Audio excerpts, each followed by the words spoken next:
Hi guys, welcome back to the next episode of the Director's Chat. Today we're looking at the independence of Christopher Nolan. So let's get into it. Welcome back to the next episode of the Director's Chat, where I talk about the directors.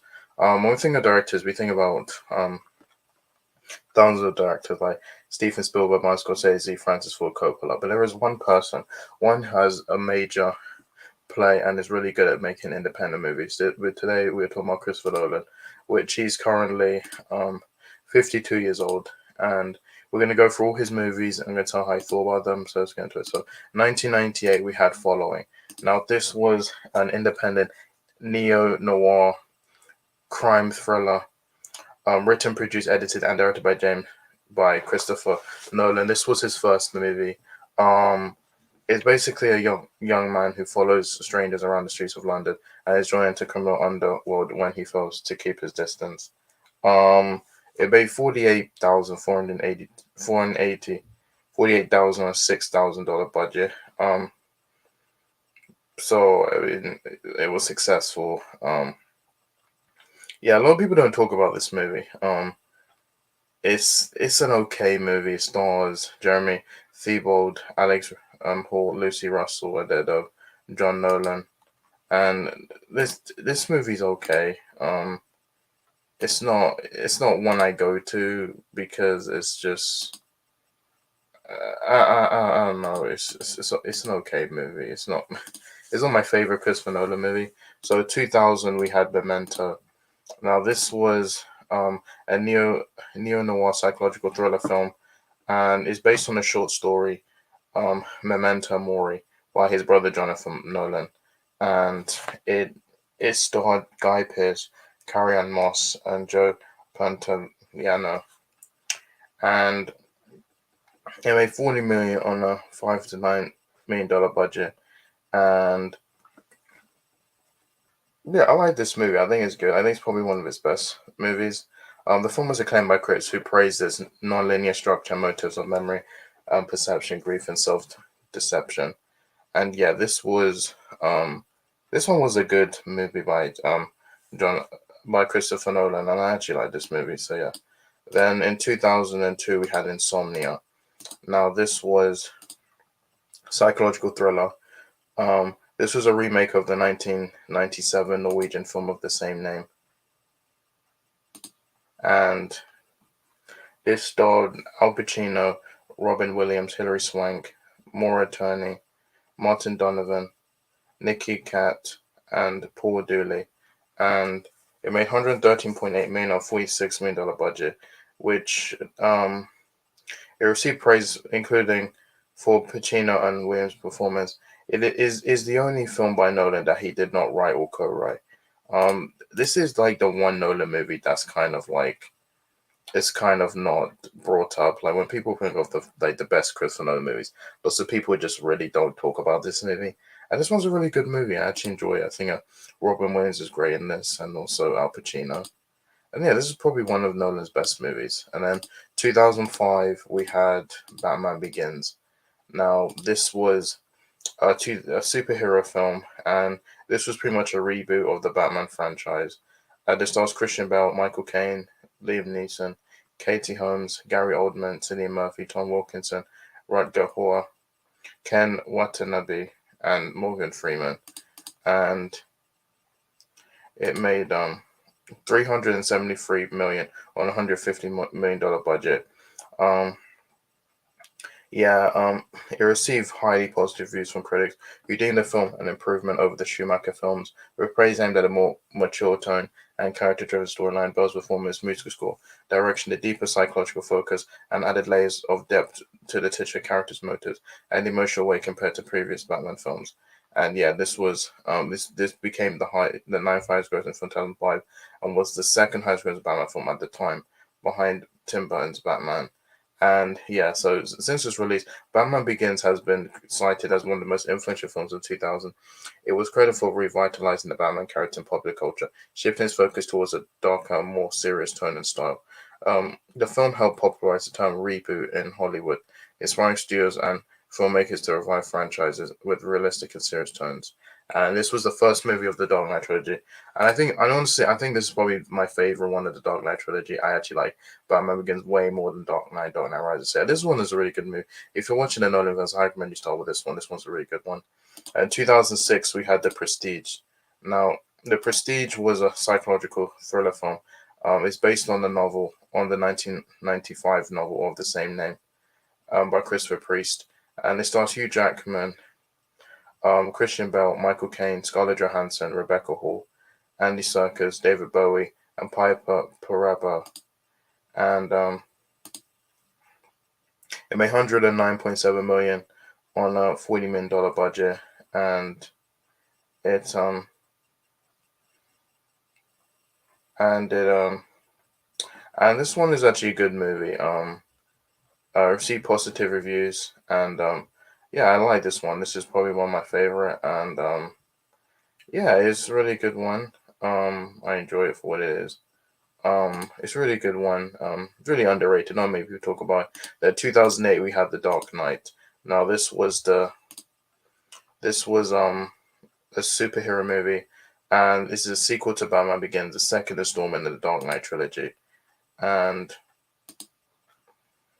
it made 1.1 billion on $185 million budget, and the the the the Dark Knight received critical acclaim for its mature tones and themes, visual style, and performances, particularly that of Ledger, who received many posthumous awards.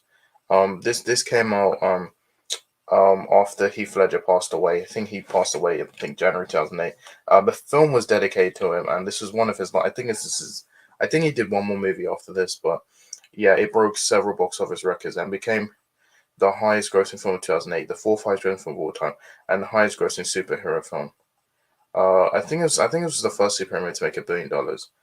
Since its release, The Dark Knight has been assessed as one of the greatest superhero films ever made, one of the best films 2000s, and one of the best films ever made. It's considered the blueprint for many modern superhero films, particularly for its rejection of a typical comic book film style in favor of a crime film that features comic book characters. Many filmmakers sought to repeat its success by emulating its gritty, realistic tone to varying degrees of success. The Dark Knight has been analyzed for its themes and terrors, and the limitations of morality and ethics. And yeah, this one is good.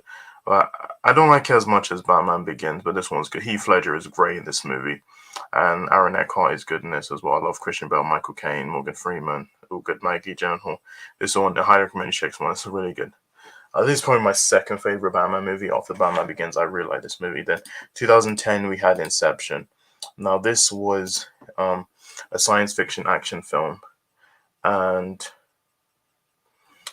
this starred Leonardo DiCaprio, Ken Watanabe, Joseph Gordon-Levitt, Marion Cotillard, Elliot Page, Tom Hardy, Cillian Murphy, Tom Berenger, and Michael Caine. And made $836.8 million, $160 million budget. Um, um, so yeah, it received positive reviews. It became it became the fourth highest for 2010, considered one of the best films of the 2010s.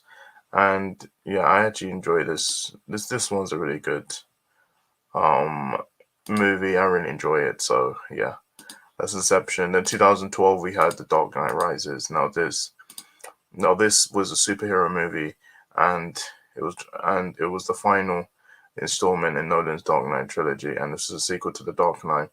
And it starred Christian Bale, Michael Caine, Gary Oldman, Anne Hathaway, Tom Hardy, Marion Cotillard, Joseph Gordon-Levitt, and Morgan Freeman. And it made 1.081 billion on a 250 to $300 million budget. Um, the film received positive reviews from critics who deemed it a satisfying conclusion to the trilogy. The film grossed over 1 billion worldwide, making it the second film in the Batman series to earn 1 billion and the highest grossing Batman film today. In addition to being Nolan's highest grossing film, it became the seventh highest grossing film of all time at the time of its release, as well as the third highest grossing film of 2012. And yeah, this one's good. Like, it's okay. It's not as good as Dark Knight and Batman Begins, but it's okay movie. So it's Dark Knight. Then in 2014 we had Interstellar.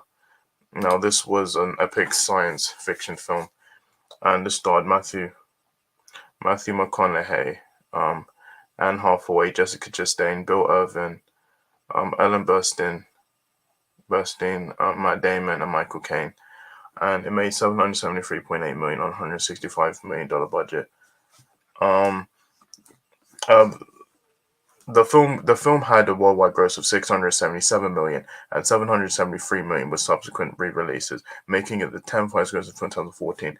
It received acclaim for its performances, direction, screenplay, musical score, visual effects, ambition, themes, and emotional weight. It has also received praise from many astronomers for its scientific accuracy and portrayal of the theoretical astrophysics. Since its premiere, Interstellar gained a cult following and now is regarded by many sci-fi experts as one of the best science fiction films of all time. Yeah, this one is a really good Christopher Nolan film. I really like this movie. So yeah, it's Interstellar. In 2017, we had Dunkirk.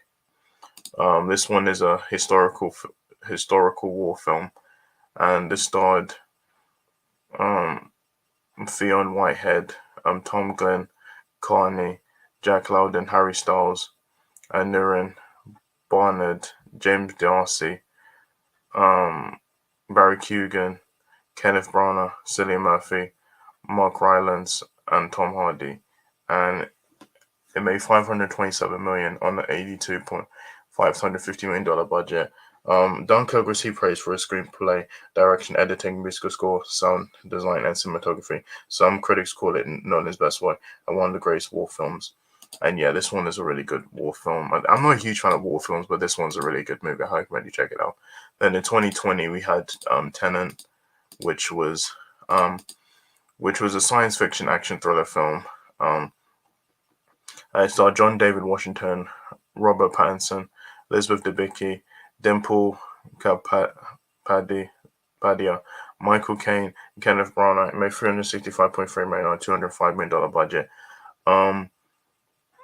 The film received only positive reviews from critics who praised its ambition, direction, musical score, VFX, action sequences, and cast performances, particularly Washington, Debicki, and Pattinson, but received criticism towards its sound editing. This one, it, it was the fifth highest grossing film in 2020, but it was also a box office bomb because this came like right in the middle of the pandemic. And I actually watched this in cinemas. I actually liked it. It was good. It's not my favorite Nolan movie. It rips off some of Inception, but I still think it's just an okay movie. So that's pretty much. And then we all know in 2023 we're getting Oppenheimer. This is coming out July 21st, 2023. So many people are gonna. It stars Cillian Murphy, Emily Blunt, Matt Damon, Robert Downey Jr., Florence Pugh. This isn't the whole cast. There's a whole mad lots of actors are going to be in this movie. So it's coming out the same week of Barbie. I will watch Barbie first, and then I'll watch Oppenheimer. Which this actually looks like a good movie. I just saw the trailer when I was watching Guardians of the Galaxy Volume 3, and I saw the trailer, and it's good. I've seen the trailer on YouTube many times, but yeah. So that's pretty much it. I love Christopher Nolan. I don't think it's a bad Christopher Nolan movie. I mean, I'm not a huge fan of Dark Knight Rises, but it's an okay film. So that's pretty much it. I love Christopher Nolan. He's probably one of the best modern day directors. He's a good author, and he's good at making independent films. So that's pretty much it. So yeah. So guys, so much for our videos. My next video. Bye.